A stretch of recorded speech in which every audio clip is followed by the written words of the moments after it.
के हजुरलाई पनि यस्तो लागिरहेको छ राम्रो फोटो खिचौँ भनेर आइफोन ल्यायो तर आइफोनले पनि राम्रो फोटो निकालिरहेको छैन र उता साथीको आइफोनले भने राम्रो राम्रो फोटोहरू खिच्छ तर मेरो आइफोनले भने फोटो नै राम्रो निकाल्दैन भनेर पछुतो लागिरहेको छ।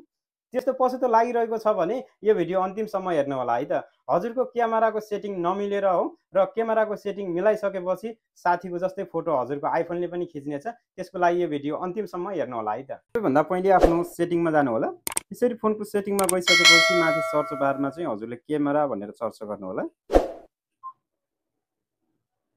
क्यामेरा भनेर यसरी सर्च गरिसकेपछि हजुरको चाहिँ यहाँ यस्तो देखिन्छ र यसमा चाहिँ सबैभन्दा फर्स्टमा रहेको छ रेकर्ड भिडियो भनेर रहेको छ। यो अप्सनमा क्लिक गर्नु होला। यो अप्सनमा क्लिक गरिसकेपछि सबैभन्दा लास्टमा 4K 60 एफपीएसमा चाहिँ यसरी क्लिक गरिदिनु होला। यसमा क्लिक गरिसकेपछि यो अप्सनलाई पनि एक्सन मोडलाई पनि यसरी अन गरिदिनु होला। एचडीआर भिडियोलाई पनि यसरी अन गरिदिनु होला र लक क्यामेरा रहेको छ यसलाई चाहिँ हजुरले अन गरे पनि हुन्छ नगरे पनि हुन्छ। यसलाई चाहिँ यो चाहिँ हजुरको जुन फोन लक भएको बेला पनि हजुरको चाहिँ यसलाई अन भइसकेपछि चाहिँ हजुरको फोन लक भएको समयमा पनि हजुरको क्यामेराहरू अन गर्न मिल्छ हैन। र यो लास्टको अप्सनलाई पनि यसरी ओके गरिदिनु होला, अन गरिदिनु होला। र यति अन गरिसकेपछि यहाँदेखि यसरी ब्याक आउनु होला र यसरी यहाँ ब्याक आइसकेपछि यहाँ रेकर्ड स्लो मोसनमा चाहिँ क्लिक गर्नु होला। यसमा गइसकेपछि यहाँ लास्टकोमा चुज गर्नु होला। ए 240 एफपीएसमा चाहिँ क्लिक गरिदिनु होला। यसरी ब्याक आउनु होला र यहाँ ब्याक आइसकेपछि रेकर्ड क्यामेटिकमा जानु होला।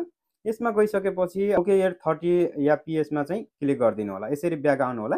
यसमा आइसकेपछि यहाँ रहेको छ फर्म्याट भन्ने अप्सन रहेको छ। फर्म्याटमा क्लिक गर्नु होला।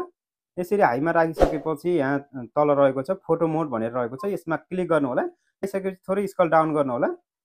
यो लास्टको अप्सनलाई पनि यसरी अन गरिदिनु होला। पछि एसडीआरमा ओके गर्नु होला। यसमा चाहिँ हजुरले एसडीआरमा राखिदिनु होला। यसरी एसडीआरमा राखिसकेपछि यसरी ब्याक आउनु होला र यसरी ब्याक आइसकेपछि मैले फेरि ब्याक गरेँ र यसरी यहाँसम्म आइसकेपछि हजुरले चाहिँ यो ग्रिड मोडलाई पनि यसरी अन गरिदिनु होला। लेभललाई पनि यसरी अन गरिदिनु होला।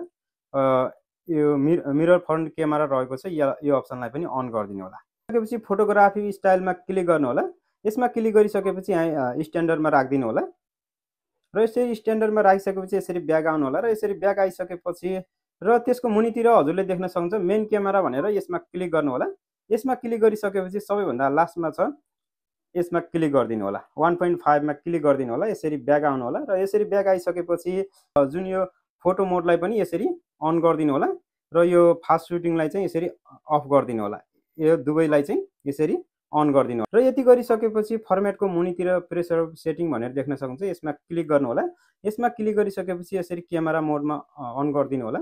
यो क्रिएटिभ कन्ट्रोललाई पनि यसरी अन गरिदिनु होला। त्यो कन्ट्रोललाई पनि यसरी अन गरिदिनु होला। यति अन गरिसकेपछि यहाँ नाइट मोडलाई पनि यदि अफ छ भने यसरी अन गरिदिनु होला। यति गरिसकेपछि रेजुलेसन कन्ट्रोल भनेर रहेको छ यसलाई चाहिँ यो अप्सन अफ छ भने यसलाई पनि अन गरिदिनु होला। र यति अन गरिसकेपछि सबैभन्दा लास्टमा हजुरले देख्न सक्नुहुन्छ लाइभ फोटो रहेको छ यसलाई पनि अफ गरिदिनु होला। र यति गरिसकेपछि हजुरको आइफोनमा चाहिँ सोचे भन्दा धेरै राम्रो फोटोहरू आउनेछ। धन्यवाद।